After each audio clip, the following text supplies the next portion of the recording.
cake. It's a delicious symbol of celebration. But our Pilgrim Fathers would disagree. They frowned upon the food, drink, and merrymaking of celebrations. Holiday cakes were forbidden. They were too sweet and festive for days that were supposed to be holy. According to legend, it took what seems an awfully unfestive federal holiday to get cake out of the doghouse. Election Day. Did cake give rise to democracy?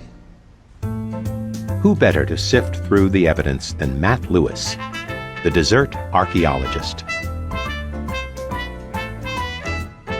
A dessert archaeologist basically has a weird obsession with history and food and how they kind of come together. I guess you could say cake almost begins with a beginning of time. But really, the history books state it at least started with the Egyptians. Their cake was like a bread, sweetened with a little bit of honey and maybe some fruits, probably some nuts. It really isn't until about the 1600s that cake kind of came into being as we know it now, with the frosting top. This early version of cake was English fruit cake, dry and dense. Oh, God. Clark, that's the gift that keeps on giving the whole year. That it is, Edward. That it is indeed. And just too festive, according to one Oliver Cromwell, already known for banning Christmas because of its frivolity and waste. No more cake.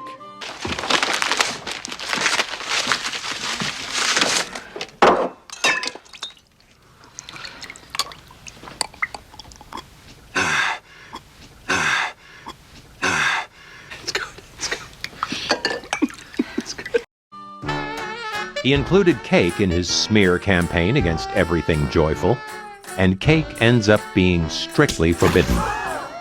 Heartless, fat-ass, bug-eyed, stiff-legged, spotty-lipped, worm-headed sack of monkey shit he is! Hallelujah! Holy shit! Where's the Tylenol? So the Pilgrims are coming over around the same time as this whole Oliver Cromwell business is going on. The Pilgrims started to make up these holidays to celebrate. They were non-religious holidays, but they were holidays all the same to them. The short list of holidays celebrated by the Puritan Pilgrims were College Graduation Day, Training Day for the Military, Thanksgiving, and Election Day. Boring. Not a lot to choose from. So they made the most of Election Day. Election Day back then was very different than what Election Day is today.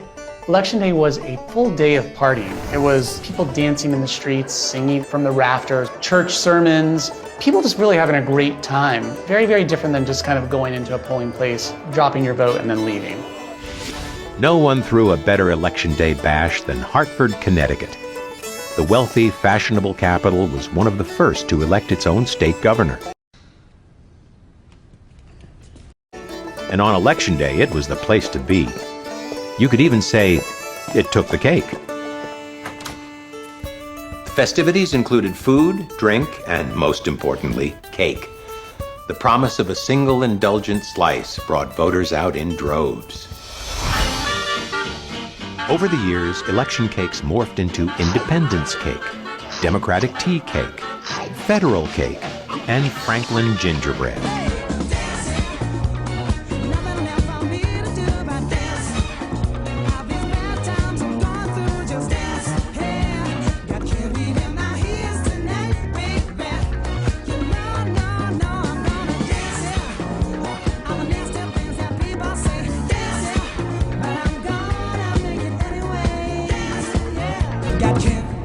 But after the Civil War, cake lost its power to sway voters. Elections became more local, and large patriotic gatherings disappeared. We may never know just how many elections were won or lost based on cake.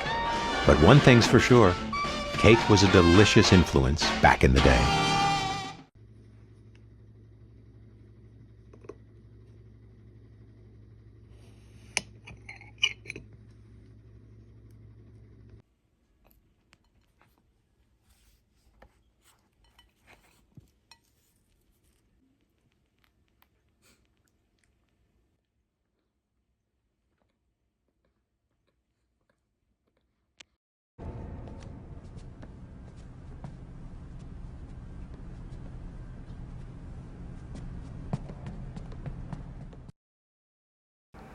Please like and subscribe for more shenanigans.